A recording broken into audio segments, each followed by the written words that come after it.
Sean Holshoff, Captain David Titanic, goalie Matt Zawadsky, and Coach Ed Gosick. Coach, I'm going to give you a test. Test.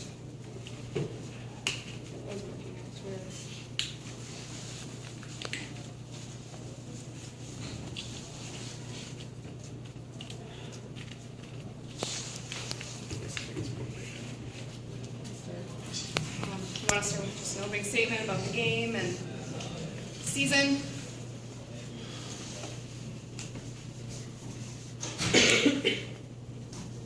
Well, first off, I want to thank Bowdoin College for hosting and doing a great job off campus. Not easy, a lot of work by their administration, and so I know our college is grateful for the work that they put in, and the town of Lewiston. So we're very grateful on part of our program to be here in Lewiston, and the job that Bowdoin did, we're much appreciative for a great effort. Second, I'd just say before I get going on the game, our administration, our athletic director, Sue was going to be her first year, who's been very supportive of me and the team and our program, and Malcolm Huggins, our assistant, Belak, our sports information director, all of them. Our team is very appreciative of everything you've done for us. The game itself, I thought, was, I don't want to say as well as we could play, but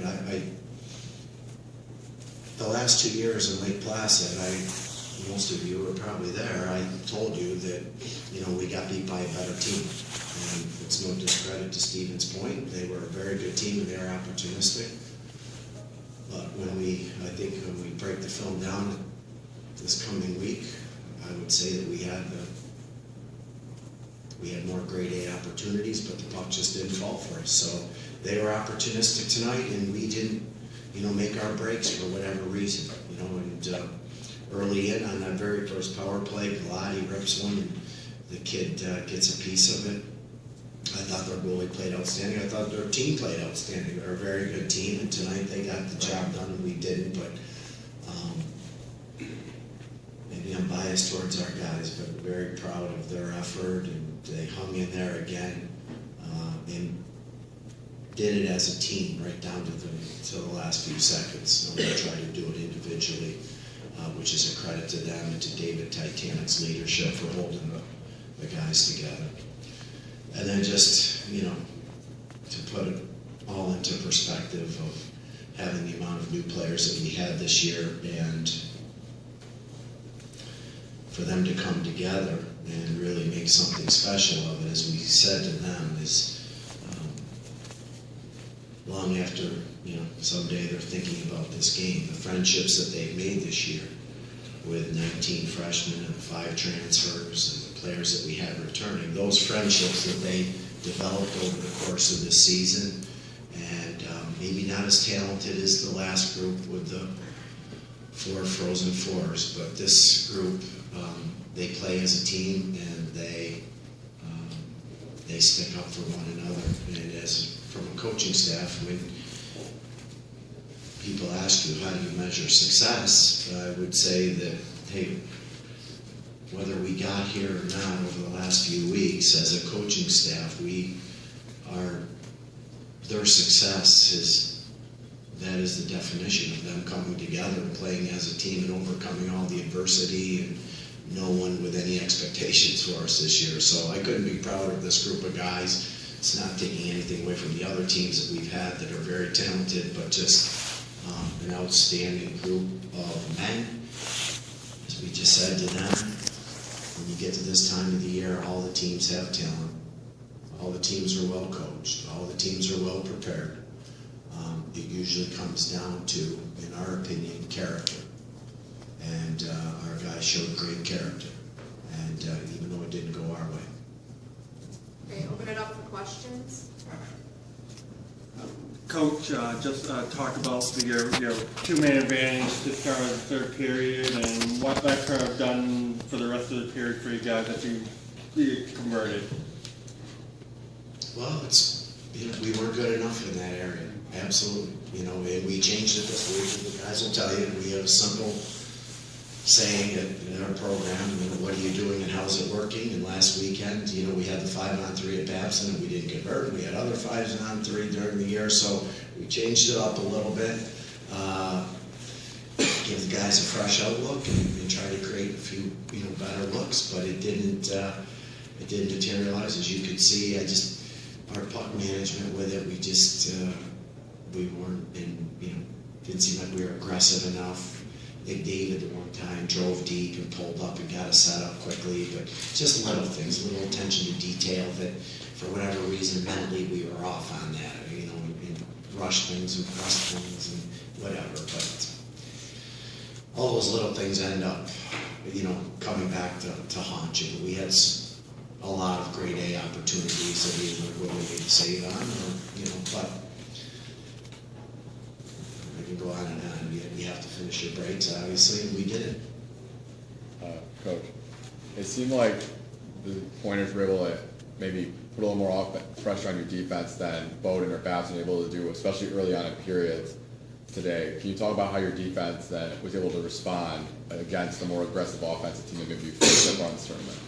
Well, hey, they're here for a reason. They're an outstanding team. They've got skilled players. You know, they scored a great power play goal. They had some other very good opportunities. You know, they had their grade A's too. I just felt that, you know, we had as many or more in the game. Forget the shot total. It was just the grade A's themselves. I thought our D did a pretty good job. You know, there were a few times where they're creative, but I thought for the most part we did a pretty good job. They were good and gritty around the net, and we, you know, could have done a better job there tying up sticks and engaging, but, you know, they battled hard too. And, it was a good hockey game. You know, this year it doesn't go our way, so there's no regrets. Right? We played hard. Maybe our execution could have been a little better here or there, but there's absolutely no regrets with the way our team played tonight. This is for David and Sean. Just kind of walk us through that goal. First of all, you, David, with the setup, Sean with the finish. How did that develop? Yeah, well, Shawnee, he found me in the middle there, and Montag did a good job. Tried in the middle lane, so it opened up a lane to Shawnee coming in late, and dished the puck over. Well, I don't know, I saw a wide open cage. Unfortunately, the guy got the stick on my shot, but they found a way. So, I mean, it's a good turning point for us and momentum to the game. Go. It seemed that, you know, the game early on was very tight checking, and it almost seemed that may be the way that Stevens Point sort of wanted to play it. They wanted to manage the game a certain way. Did you feel that you had to sort of change your game plan? Or, I mean, how were you sort of changing on the fly as you were going? It seemed to, especially later on in the game opened up more. It was more and more south. Well, after the first period, I thought it was our transition game. You know, us trying to transition the puck, those were our best opportunities, and trying to get pucks to the net and just create those hard-working goals like we did last weekend in Babson. And our puck management on our own end, we felt, you know, their D are solid, but their strength was their forward. So, hey, the more time we can spend in their offensive zone and keep it off their forward stick, make their D have to handle it, make their D have to retrieve pucks. We were hoping that we could wear them down with our strength, which is quickness and speed. But they transitioned the puck well too. You know, they got talented guys. You know, 13. He's a pretty special kid. 44 stud, 77. You know, I'm seeing those guys in my nightmares already. So they're, you know, they play very well. Does that answer your question? Yes. Okay. This question's for Matt. Kind of talk about the mentality you took into that third period, knowing your team needed you to kind of hold down the fort through the last 20 minutes, and it seemed like as the period went on, the Pointers kept kind of pressuring you, you kind of stood tall through that, especially in your first frozen four. Yeah, they brought a good offense all game long, and my mindset going to the third is just we got to try to keep it within one if we really want to have a chance to get back in, and we did a good job of that for the whole period, and we took it down to the very last second. It was just disappointing that we couldn't get the job done, but I mean, we maintained ourselves well, and we played a good hockey game, and like Coach said, and we just didn't find a bounce tonight that we needed necessarily that they did, so it made a difference. Just going on that point of, you know, you kept your team in the first period making 17 shots. Are you a type of goaltender that likes to see a lot of shots early on? Yeah, I mean, when you get shots early on in the game, it gets you into a rhythm and gets a good spot on early and helps you get focused. But I mean, and when you're at a point of season like this, we're expected, and I'm expected to, whether it's in the first 10 or the last 10, you got to help your team and hold down the net whenever they bring on an attack. And I was able to do that early, and we were able to capitalize early, so it worked out for our team at that time of the game. Any other questions? Yeah, I just have one. You've talked about the losses in the past. This one sting a little more than those past ones, just because the way the game played out and the way you in it. They all sting, but as a younger coach, many moons ago, I think it was selfish on my part that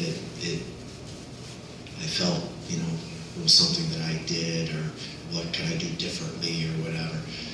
As I get a little older in this profession, the sting most is really for, you know, David and Kyle Badham and our seniors. They're such a great group of guys and do everything that we ask about our program, not just on the ice, but lifestyle and academics and community service and all those things that people get sick of hearing it. But for us, it really, I think that's what our culture of Oswego hockey is about. I think that's why we have the amount of fans that travel with us. And last weekend at Babson at home, it's a pretty special place to coach and be part of the program. And it stings, you know, because we'll certainly miss David and Kyle and everything that they brought to the program. The same way the 14 seniors last year, it stung with the friendships that you develop, and that's the hardest part. But the most rewarding part, obviously, is them staying in touch with our program. And you know, before today, I think, you know, every one of those 14 seniors emailed or texted or called or whatever. They stay part of our program, and they're proud of our history and our culture. Last question. What do you think's in store for next year? Well, as I said to my AD, this will probably be the last game or the last weekend where there's no pressure, that there was no expectations. That's a very good question, and I think unfortunately we'll be back to where it's been the last few years. When you get here, then everybody expects you to always be here. And we're accustomed to it, and it's a good thing. I'd rather have it that way than, you know, the other way around. But it'll be a whole new challenge for our returners to manage a different scenario. You know, so again, we talk about all the things that I mentioned. So we'll worry about that next year in the off season. But the expectations, I'm sure, will be high, and we'll have to work hard in the off season to manage those expectations and focus on what we can control.